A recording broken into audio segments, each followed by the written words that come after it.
మీ ఎలాంటి వ్యాపార ప్రకటనలకైనా వెంటనే మా ఛానల్ సంప్రదించండి. ప్రస్తుతం మనతో పాటు ప్రముఖ ఆధ్యాత్మికవేత్త, మంత్రతంత్ర జ్యోతిష్యులు, ఐకాన్ ఆస్ట్రాలజర్ సురేష్ బాబు గారు మనతో ఉన్నారు. గురువుగారితో మాట్లాడదాం.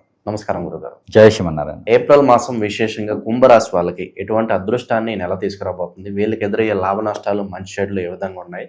ముందుగా ధనపరంగా, వ్యాపార పరంగా, పెట్టుబడుల పరంగా వీళ్ళకి ఈ నెల ఎలా ఉండబోతుందో తెలియజేయండి. మనకి కుంభరాశి చూస్తే కనుక ప్రజెంట్ ఇప్పుడున్నటువంటి గ్రహస్థితి ప్రకారంగా చూసుకోవాలి. ఈ గ్రహస్థితి ఏంటంటే ఏప్రిల్ మాసం మొత్తం కూడా రాహు భగవానుడు కుంభరాశిలోనే ఉండడం, ఏప్రిల్ మాసం 22వ తారీఖు వరకు కూడా కుంభరాశిలోనే బుధ భగవానుడు ఉండడం, దాని తర్వాత శని భగవానుడు మీనరాశి 2వ స్థానంలోనే ఉండడం, ఆ శని భగవానుడితో 14వ తారీఖు వరకు శని ఉండడం, రవి భగవానుడు ఉండడం, ఆ రవితో పాటు కుజుడు ఉండటం, వీరంతా కూడా ఈ మాసం మొత్తం కొనసాగుతూ ఉంటారు. 14వ తారీఖు మాత్రం ఈ శని భగవానుడి వద్ద రవి భగవానుడు ఉంటాడు. అలానే మేషరాశిలో శుక్రుడు ఉండటం, ఈ మేషరాశిలో శుక్రుడు 14వ తారీఖు నుంచి రవి భగవానుడు శుక్రుడి దగ్గరికి వస్తుంటాడు. అప్పుడు మనకి కలత్ర దోషం అనేది మొదలవుతుంది కుంభరాశి వారికి.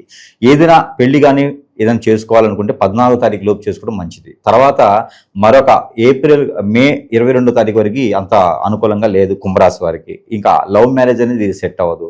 ఇక ఆర్థిక వనరులు అయితే తొందరపాటు నిర్ణయాలు తీసుకోవడం వల్ల లాభం బాగా వస్తుంది, సంపాదిస్తారు.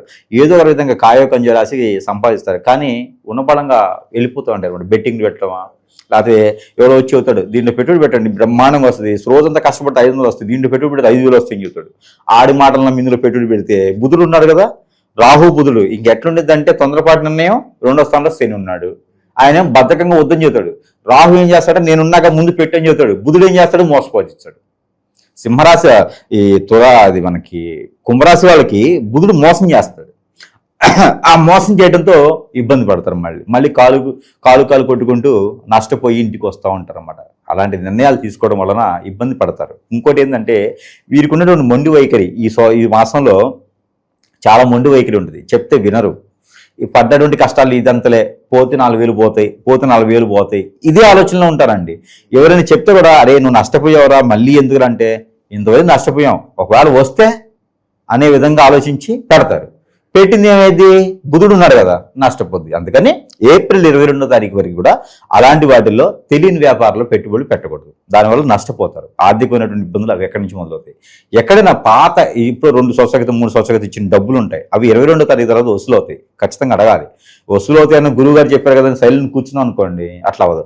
22వ తారీఖు అని చెప్పారు గురువు గారు మాట నిలబెట్టుకోరు కాబట్టి ఇప్పుడు వద్దని చెప్తారు. మళ్ళీ 22వ తారీఖు తర్వాత వాడు ఇంకొక అవసరాన్ని పెడతాడు. కాబట్టి ఎప్పుడు వచ్చినా తీసుకోండి, కానీ 22వ తారీఖు తర్వాత అయితే డబ్బులు ఇచ్చిన మొత్తం అయితే వస్తాయి. కాబట్టి దానికోసం వేచి ఉండాలి కుంభరాశి వారు. ఇక వీరికి ఆర్థిక సమస్యలు అయితే ఇలా ఉంటాయి. కొత్త రకమైనటువంటి వ్యాపారాలు కానీ, కొత్త రకమైనటువంటి వనరులు కానీ కావాలంటే కనుక జాబ్ పర్పస్ ఎవరైనా బీఈడీ ఎగ్జామ్ రాయటమా, లేకుంటే బ్యాంకింగ్ ఎగ్జామ్స్ రాసి ఉంటే దాంట్లో జాబ్స్ వచ్చేలా ఉన్నాయి. ఇప్పుడు ప్రైవేట్ జాబ్స్ కానీ గవర్నమెంట్ జాబ్స్ ఇప్పుడు వచ్చాయి, ప్రయత్నం చేయాలి. అది ప్రయత్నం ఎలా చేయాలి, జాబ్ ఖచ్చితంగా కావాల్సిందే, నాకు నీడ్ ఉంది అనుకుంటే కనుక వారు ఏం చేయాలో తెలుసా అండి, దోసకాయలు వారు ఎంతైతే వెయిట్ ఉంటారో అంత దోసకాయలు తీసుకోవాలి. ఆ దోసకాయల్ని అంటే 50 కిలోలు ఉన్నారనుకోండి, 10 కిలో, 50 కిలోలు ఉంటే 5 కిలోలు, 60 కిలోలు ఉంటే 6 కిలోలు, దశమ భాగం.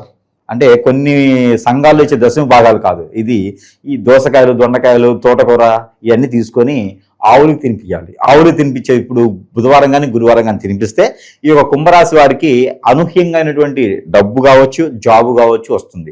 ఆ వచ్చే జాబు ఇంత చిన్న జాబు నేను చేయనని చెప్పి కాళ్ళు అన్నామంటే మళ్ళీ ఎదురు చూడటమే.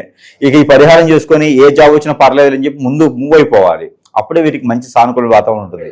కుటుంబ పరంగా ఎలా ఉంటుందంటారు గురుగారు? భార్యాభర్తల మధ్య రిలేషన్స్ కావచ్చు.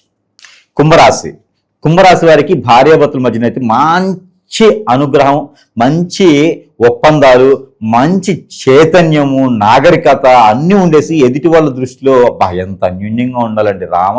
రాముని సీతలా ఉన్నారండి, అలానే పార్వతమ్మవార శివ భగవాన్లా ఉన్నారండి అనుకునే విధంగా ఉంటుంది. కానీ లోపల మాత్రం కొట్టుకుంటారు ఇద్దరు. బయట మాత్రం అంత అన్యోన్యంగా దాంపత్యం ఉంటుందా? మిథున రాశిలా ఉంటారా అంటే మిథునంలా ఉంటారు, లోపల మాత్రం ఇద్దరు గట్టి కొట్టుకుంటారండి, మొక్కలు పగిలిపోయిలా కొట్టుకుంటారు.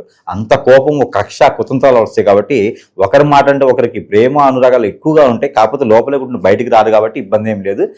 ప్రేమ అనురాగాలు వీరిద్దరి మధ్యన బాగుంటాయి. కాకపోతే లవ్ అనేది కూడా ఈ మాసం 14వ తారీఖు తర్వాత అయితే లవ్ మ్యారేజ్ కూడా ఉంటుంది.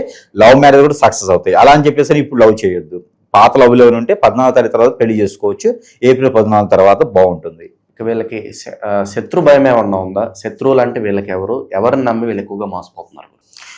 వీరైతే మాత్రం ఖచ్చితంగా ఇంట్లో వాళ్ళ వల్లే శత్రువులు అండి. ఇంట్లో ఎన్నో రకాలైనటువంటి బంధుమిత్రులు ఉంటారు, వారి వల్లనే శత్రువు. వీరు ఎవరినైతే నమ్ముతారో మిత్రులు అని చెప్పేసి వారి వల్లనే శత్రువు. వీరు అవసరానుసారంగా ఇంట్లో ప్రతి పనికి కూడా కుంభరాశి వాళ్ళని వాడేస్తారు. వాడిన తర్వాత ఎగిరి తంతారు, బయట పడతారు రోడ్డు మీదకి వెళ్ళి. మళ్ళీ వాళ్ళు పనులు ఎత్తుకుంటూ వెళ్ళాలి. వీళ్ళు మాత్రం పని చేయించుకుని డబ్బులు లేరు. కాబట్టి ఫ్రెండ్స్ ఉన్నా, సేబ్లాస్లు ఉన్నా, మన పక్క నుండి మిత్రులైనా సరే హాయ్ అంటే హాయ్, బాయ్ అంటే బాయ్ చెప్పాలి. మన పర్సనల్ విషయాలు చెప్పామంటే మన లూజ్ పాయింట్ని వాళ్ళు వీక్నెస్గా మార్చుకుంటారు, మన వీక్నెస్ పాయింట్ని వాళ్ళు అవకాశంగా మార్చుకుంటారు. కాబట్టి మన పర్సనల్ విషయాలు చెప్పకూడదు. మీ కష్టం మీరే పడాలి. ఇలా కష్టపడుతున్నాను కూడా చెప్పకూడదు ఎదుటి వారికి. చెబితే మనం లూజ్ అయిపోతాం, చీప్ అయిపోతాం. ఎవరైనా విషయాలు కుంభరాశి వారికి చెప్పారనుకోండి, వాళ్ళ దగ్గర క్లుప్తంగా ఉంటుంది. కుంభరాశి విషయాలు వేరే వాళ్ళ దగ్గర చెప్పారనుకోండి, వాళ్ళ దగ్గర చీప్ అయిపోతాం. కాబట్టి వాడుకునే విధంగా అయితే మాత్రం ఆ విధంగా ఉన్నారు కాబట్టి జాగ్రత్తగా ఉండాలి. ఏప్రిల్ మాసం మంచి వనరులు అయితే దొరుకుతాయి. దానిలో కన్ఫ్యూజన్ ఉంటుంది. ఒకటి వీరికి వచ్చే జాబ్ కావచ్చు, వనరులు కావచ్చు, ఒక విషయంలో వీరు కన్ఫ్యూజన్ అవుతారు. ఎందుకంటే పాత అనుభవాలన్నీ గుర్తు వస్తాయి. కాబట్టి ఈ సంవత్సరం అలాంటిది ఏం లేదు, ముందడుగు వేయొచ్చు. శుభకార్యాలు చేసుకోవచ్చు అంటారా? అనుకూలంగానే ఉంటుందంటారా ప్రస్తుత కాలం? శుభకార్యాలు అనుకూలంగానే ఉంటుందండి, ఇబ్బంది అయితే ఏమి ఉండదు. గ్రహాలన్నీ కూడా సానుకూలంగానే ఉన్నాయి. కాకపోతే అనుకున్న పనులు 1-2 సార్లు ఆలోచించుకొని ముందడుగు వేయాలి. ఎందుకంటే 2వ స్థానంలో శని ఉన్నాడు కాబట్టి బంధుమిత్రులే చెడగొడతారు. ఇంట్లో స్నేహితులు, ఇంట్లో ఉండేటువంటి సోదరి భావంతో ఉండే వాళ్ళే చెడగొడతారు అనమాట. అబ్బో వీడింత బాగుపడుతున్నాడా, ఓచుకోలేదు, కళలో నిప్పులు పోసుకుంటారు. ఈవిడింత బాగుపడుతుందా, కష్టం పడుతూనే ఉండాలి, ఎప్పుడు వాళ్ళ సలహాలు తీసుకుంటూనే ఉండాలి అనే ఆలోచనలో ఉంటారు అందరూ. కాబట్టి అలాంటి వాటి వలన కొంచెం ఇబ్బంది కలుగుతుంది, కానీ విఘ్నాలు వస్తాయి, కానీ పని ఆగదు. 1-2 సార్లు ప్రయత్నం చేయండి, ఖచ్చితంగా పని అవుతుంది. ఓకే. ఇక నరఘోష, నరదిష్టి ఎక్కువగా ఉంది, శత్రువులు ఎక్కువగా ఉన్నారు అనుకుంటే ఎలాంటి పరిహారాలు ప్రస్తుత కాలం చేస్తే వీళ్ళు బాగుంటుంది? ఇలా మనకి పరిహారాల కన్నా కూడా ముందు ముఖ్యంగా మనం గమనించుకోవాల్సిందంటే ప్రతి ఒక్కరు కూడా గ్రహించుకోవాలి విషయం ఏంటంటే, ప్రతిదీ మన జాతకంలోనో, నక్షత్రంలోనో, రాశిలోనో, దశాంతరశిలోనో, గోచారంలోనో కనపడదు. కొన్ని ఉంటాయి. మానవ గ్రహాలు మన మీద వ్యసనంతో, రందితో, కుళ్ళుతో, కుతంత్రంతో మనం ఎదగకూడదని అష్టదిబ్బందన చేసేటువంటి మానవ గ్రహాలు మన చుట్టూతూనే ఉంటాయి కట్టపల్లాగా. అవి మనకి తెలియదు. ఎందుకంటే మిత్రులా ఉంటారు. మనం గొయ్యి తీస్తారని ఎలా తెలుస్తుంది? తన్నింటి వాసాలు లెక్క పెట్టేవారు ఈ రోజుల్లో చాలా మంది ఉన్నారు. అందుకని మన పర్సనల్ విషయాలు ఎవరికి షేర్ చేయకూడదు, పార్ట్నర్ వ్యాపారాలు చేయకూడదు. ఉన్నంతలో మనదంతలో మనం చేసుకోవాలి. అలానే భార్య మీద కన్నేసినటువంటి వేరేవాడు, భర్త మీద కన్నేసినటువంటి వేరే వారి, ఇలాంటి వారి వలన సంసారాలను నిప్పులు పోసి, చెట్టుకోవాలను కొట్టుకోవాలని చేసి, చిన్న చిన్న కుటుంబాలను విడదీసి, అన్ని రకాల కర్మలు కూడా వారు కట్టుకొని ఈ రోజున సుఖపడేటువంటి జీవితము, డబ్బు, సుఖము అన్నీ కూడా వేరే వాళ్ళకి అప్పగించేటువంటి పరిస్థితి, మనమేమో రోడ్డు పాలయ్యేటువంటి పరిస్థితి, గంగపాలయ్యేటువంటి వ్యవస్థ ఈరోజు చాలా ఉన్నాయి. ఈ రోజున హిప్నాటిజం, బ్లాక్ మ్యాజిక్, వశీకరణ, బాగలముఖి, భానుమతి, యక్షిని, స్పిరిట్, మందు పెట్టడం, మందు తీయటం, ఎన్నో రకాలైనటువంటి సమస్యలు ఈ రోజున మానవ గ్రహం ఒకటి చేపిస్తున్నారు. దరిద్రమైన గురు వ్యవస్థ ఉన్నంత వరకు కూడా బాగుపడేదానికి కనిపించట్లేదు. చాలా మంది కూడా ఇలాంటి వాటి బారిన పడి ఇబ్బంది పడుతూ, భంగపాలవుతూ, అందరూ కూడా పొరుగు, ప్రఖ్యాత, హోదా, డబ్బు అన్ని రకాలు కూడా కోల్పోతూ ఉన్నారు. కాబట్టి ప్రతి ఒక్కరు గ్రహించుకోవాల్సినటువంటి విషయం ఏంటంటే, మన జాతకం అంతా బాగుంటుంది, మన జాతకంలో అన్నీ దొరకవు. కాబట్టి ఎవరికైనా ఇలాంటి అనేజీ కానీ మనలో ఒకటి గ్రహించుకోవాలి. ప్రతి మనిషిలో కూడా ఇది ఒక అవగాహన రావాలి.